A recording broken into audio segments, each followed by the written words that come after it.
नमस्कार. तर अबीर गुलाल मालिकेच्या आजच्या भागात आपण पाहणार आहोत. अगस्त्य श्रीला म्हणत असतो की श्री बघ ना, माझ्या आयुष्यात काहीच बदल नाही झाला. तुझ्या आयुष्यात इतका बदल झाला, पण तरीसुद्धा तू सगळं किती सांभाळून घेतेस. मग श्री अगस्त्यला म्हणते, असं कसं बदललं नाही?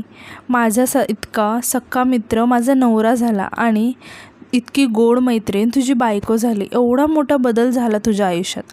त्यानंतर अगस्त्य श्रीकडे बघून हसतो आणि म्हणतो की बरं, खूप झाल्या गप्पा, आता झोपूया. मग अगस्त्य श्रीला जबरदस्तीने झोपायला सांगतो आणि म्हणतो की झोप नाही लागत तर तुला छान गोष्ट सांगतो मी. या अगस्त्य निंबाळकडे एक छान टॅलेंट आहे आणि तो गाणं म्हणायला लागतो. श्री अगस्त्यचं गाणं ऐकून घाबरून म्हणते नको नको, आणि अगस्त्यला म्हणते की असं गाणं म्हणल्यावर झोप येणार आहे का मला? उलट आलेली झोप पळून जाईल. तू काय गाणं म्हणू नको, मला झोपू दे. अगस्त्य म्हणतो अजून टॅलेंट संपलेलं नाही आणि तो अजून मोठ्याने गाणं म्हणायला लागतो. तर श्री अगस्त्याला थांबवत म्हणते, निंबाळकरांचं घर आहे ना, आवाज हळू. तरीही अगस्त्य काही ऐकत नाही. अगस्त्य गाणं म्हणतच असतो. मग श्री अगस्त्याला थांबवायला पटकन बेडवरून उठून त्याच्याकडे जायला लागते. तितक्यात तिचा पाय दुखतो आणि ती जोरात ओरडते. मग अगस्त्य तिला पकडतो आणि म्हणतो झालं? मग श्री म्हणते की चालेल, चल मला झोपू दे. मग अगस्त्य म्हणतो की नाही, आज खूप दिवसांनी मला माझी मैत्रीण मिळाली आणि श्रीला मी खूप दिवस मिस करत होतो. श्री ऐक, तू अशीच छान आहेस आणि जशी आहेस तशीच राहा. आठवते का आपण काय करायचं ते? श्री म्हणते की नाही आठवत मला. मग अगस्त्य तिला आठवण करून देतो त्यांचं कट्टी बट्टीवालं. यानंतर अगस्त्य श्रीला म्हणतो की झोपून घे आता. मग श्री झोपायला लागते. अगस्त्य म्हणतो की काही लागलं तर सांग, आहे मी इथेच. तर दुसरीकडे देशमुख यांच्या घरात आपण पाहतो सगळेजण झोपलेले असतात आणि शुभ्रा ही आजीच्या बाजूला झोपलेली असते. आजी झोपेत शुभ्राला लाथ मारते आणि शुभ्रा डायरेक्ट वरून खाली पडते आणि घाबरून उठते. आजीला म्हणते की आजी झोपेत म्हणते की कशाला झोपेत बडबडते, शांतपणे झोपू दे ना मला. शुभ्रा खूप इरिटेट झालेली असते. तिला मच्छर पण चावत असतात आणि आजीचा घोरण्याचा आवाज तिला खूपच त्रास होत असतो. ते तिथे बसूनच राहिलेले असते तिथे आणि तिथेच ती झोपी जाते. त्यानंतर आपण इकडे पाहतो अगस्त्य श्रीसाठी अंगाई म्हणत असतो. लिंबोणीच्या झाडामागे चंद्र झोपला. मग श्री अगस्त्यकडे बघून खूप प्रेमाने आणि आनंदाने म्हणते, अगस्त्य खरंच किती गोड गातो, याचा आवाज किती गोड आहे. आणि श्री अगस्त्यकडे बघून आनंदाने म्हणते, अगस्त्य खरंच किती गोड गातो, याचा आवाज किती गोड आहे. आणि ती तशीच झोपून जाते. आता यानंतर अगस्त्य श्रीकडे बघून म्हणतो, श्री मी तुला नेहमी असंच हसवेन कायम. आता इकडे आपण पाहतो आजीच्या घोरण्याने शुभ्राची झोप डिस्टर्ब होत असते.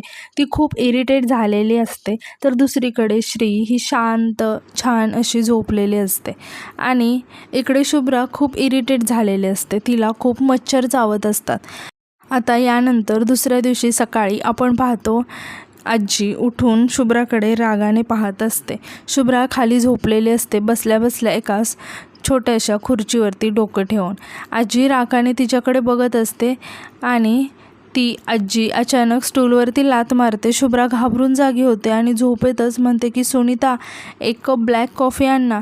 आजी शुभ्राला ओरडून म्हणते की इथं सुनीता विनीता कोण नाही आहे, चहा कॉफी असलं काय पाहिजे असेल ना ते स्वतः घेऊन प्यायचं. आणि रागाने म्हणतात की माझा रेडिओ तोडून ठेवला असं म्हणून आजी बडबड करायला लागतात. मग शुभ्रा मनातच म्हणते, ओ गॉड, मी विसरलेच होते की मी आता इथे राहते, म्हणजे आता दिवसभर या म्हातारीची बडबड ऐकावी लागणार आहे. त्यापेक्षा आता मी कुठेतरी बाहेर जाते आणि मस्तपैकी कॉफी पिते आणि नाश्ता करते. आजी शुभ्राकडे रागाने बघत म्हणतात की म्हातारे कोणाला म्हणतेस ग? मग शुभ्रा घाबरून म्हणते की मी कधी म्हणाले म्हातारी? मग आजी शुभ्राला म्हणते की हे मला मनातलं सगळं कळतं. मग शुभ्रा आजीला विचारते की वॉशरूम कुठं आहे? मग वॉशरूम म्हटल्यावर आजी म्हणते की ते काय असतं? मग शुभ्रा त्यांना समजावत सांगते की मात्र आजींना काहीच कळत नाही. मग शुभ्रा म्हणते आपण सकाळी उठल्यावर जातो ते कुठे आहे? मग आजी म्हणते हां ते बाहेर आहे. मग शुभ्रा खूप घाबरते आणि टेन्शनमध्ये येते आणि म्हणते की बाहेर? मग शुभ्रा उठून जायला लागते. आजी तिला ओरडून म्हणते, ए कुठे चाललीस, हे सगळं आधी आवर.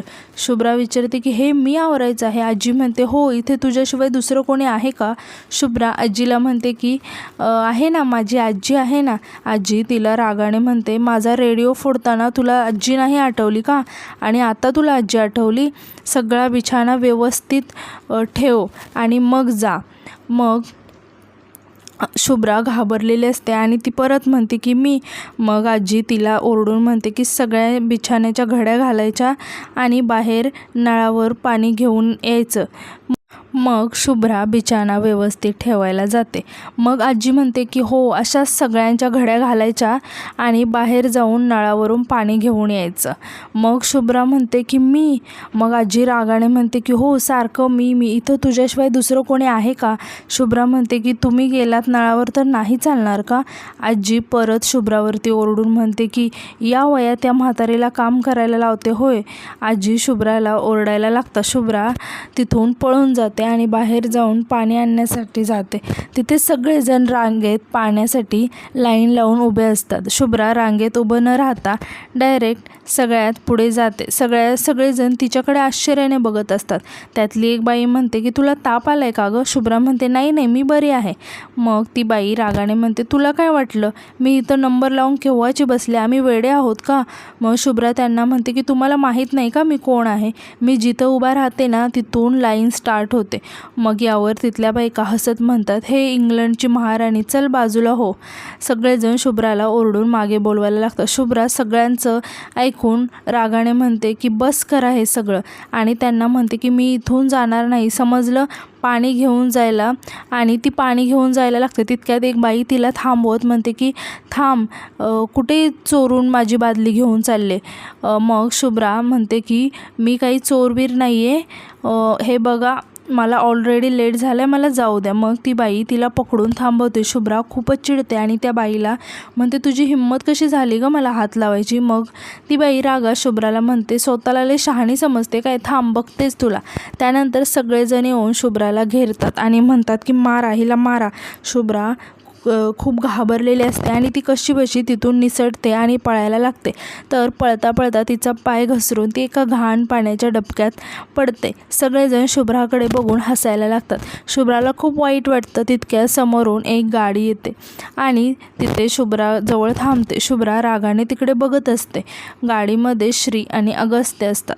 शुभ्रांच्या कपड्यांना चेहऱ्याला सगळा चिखल लागलेला असतो. शुभ्राला असं बघून श्री गाडीतून बाहेर येते. सगळेजण श्रीकडे बघून खुश होतात आणि म्हणतात अरे ही तर आपली श्री आहे. यानंतर शुभ्रा श्रीला बघून मनातच म्हणते की श्री इकडे काय करते? श्री शुभ्राकडे खूपच रागाने बघत असते आणि तिला आठवतं भारतीताईंनी तिला फोनवरती सांगितलेलं असतं की श्री अगं तुझ्या बाबांना तिने मारायचा प्रयत्न केला, असं कसं मी तिला घरात ठेवू?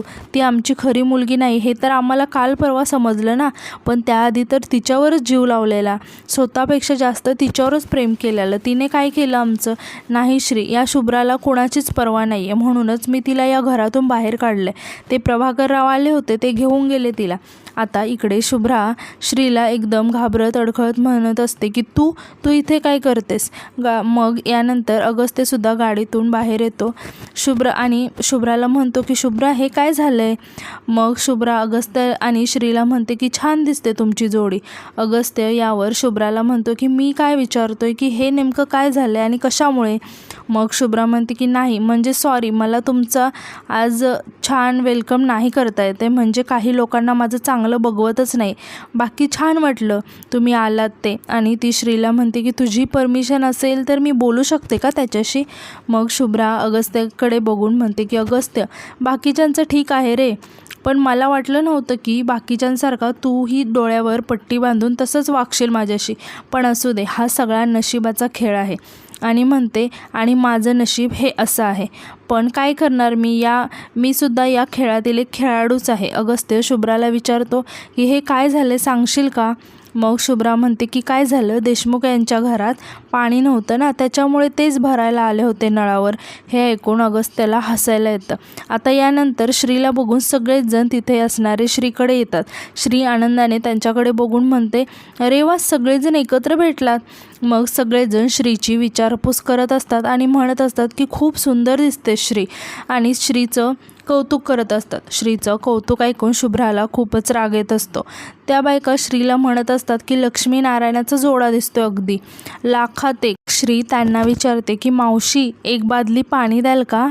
मग यावर सगळेजण म्हणतात अगं श्री, एक बादली काय 10 बादल्या घेऊन जा. मग सगळेजण म्हणतात हो घेऊन जा, काय लागते ते घेऊन जा, तू आमची लेकच आहेस. मग त्यातील एक बाई म्हणते थांब थांब श्री, तू काय घेऊन जाते, ही आहे ना इंग्लंडची महाराणी, ती घेऊन जाईल. आणि ती शुभ्राला म्हणतात हे श्रीसाठी देतोय आम्ही, तुझ्यासाठी नाही. शुभ्रा त्यांच्याकडे बघून म्हणते की माझं नशीब, आणि ती बादली आणायला जाते. तितक्यात अगस्त्य शुभ्राला म्हणतो की नाही नाही तू थांब, मी तुला मदत करतो. हे बघून श्री अगस्त्याला म्हणते अगस्त्य अरे थांब, गाडीतलं सामान काढायचं आहे ना, पिशव्या किती जड आहेत, मला एकटीला नाही घेता येणार, तू मदत कर. मग लगेच अगस्त्य श्रीची मदत करतो आणि गाडीतून सामान काढून ते घरी जायला लागतात. शुभ्रा शॉक होऊन त्या दोघांकडे बघत असते. श्री आणि अगस्त्य हे शुभ्राच्या समोरून तिथून निघून जातात. शुभ्रा मात्र तिथेच उभी असते आणि त्यांच्याकडे रागाने बघत असते. आणि आजचा भाग इथे संपतो.